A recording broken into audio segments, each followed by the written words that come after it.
Do you know what I find extraordinary too? All these student activists front the cameras to talk about how tough it was to sit there and listen to the views of the Catholic Church at a Catholic university, including student unionists and others.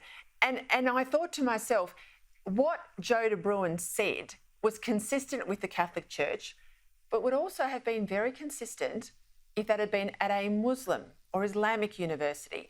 Now, of course, all those student activists, and there were gay pride flags and Palestinian T-shirts, they're the same kids that are marching in the streets every Sunday in Melbourne on the pro-Palestinian cause. But if they're upset about what Joe de Bruin said on Catholic faith, that's the same view as Islam on IVF, on abortion, on same-sex marriage. And this is where I just can't see the consistency of intellectual thought with these kids. Well, that's right, Peter. You make a very fine point, but I'd make an even more fundamental point. Any Catholic university ought to have as a component of its program teaching about the teachings of the Catholic Church. Again, you don't have to agree with them. I myself campaigned for a yes vote in the same-sex marriage plebiscite, but I didn't want the Catholic Church to change its teaching. I respectfully and very conscientiously disagreed with the public policy aspect of the Church's teaching. But I didn't want the Church to change its teaching in order to conform to me, nor did I regard it as offensive to hear the Church explain its own teaching. But this is the point I really want to make to you. Catholic liberal arts colleges around the world, in the United States, in Australia, all over the world, typically have a compulsory component of their study, theology or something like that. And if you're at a Catholic institution, the theology course normally means Catholic teaching. You know, it can be very critical, very intellectual, very smart. There was no greater Christian intellectual in the last 100 years than Pope Benedict.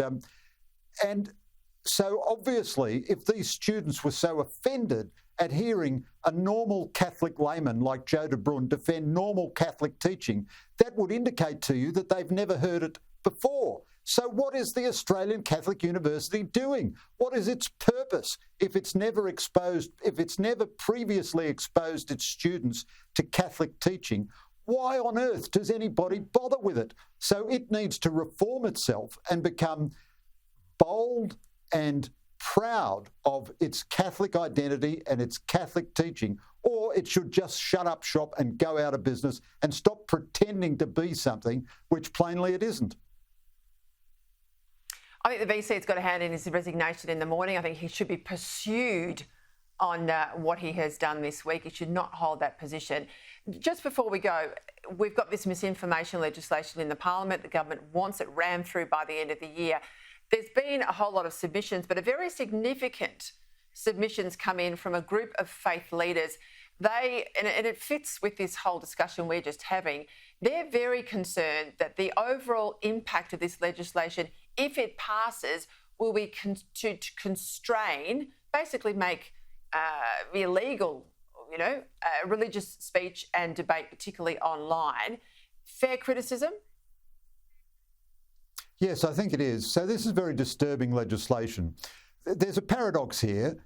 We're trying to make the internet subject to the rule of law like everyone else. If Sky TV broadcast a blatant lie, or if my newspaper, The Australian, published a blatant lie, we'd get into all kinds of legal trouble. Whereas you can do that online and have no legal consequence.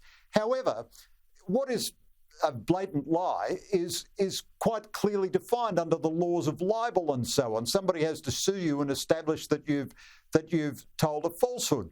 But we know from social media companies' campaigns in the past, as you pointed out last week, when they censored all kinds of things in the American presidential debate, censored all kinds of things in the COVID era, which turned out to be true, that this kind of provision can simply be weaponised to censor political opinions which you disagree with. So again, the dear old Catholic Church, or indeed any mainstream Christian community, will have views about, who knows, abortion or, the relation of the sexes or whatever, which, the zeitgeist will decide are false or harmful, and then they will be censored from expressing those views. So the loss of free speech, I think The untamed, wild nature of the internet is a genuine public policy problem. But this very bad legislation would do infinitely more harm than good, and it should simply be rejected by the Parliament. Yeah, I think it will be a huge fight when Parliament returns. Greg Sheridan, thank you.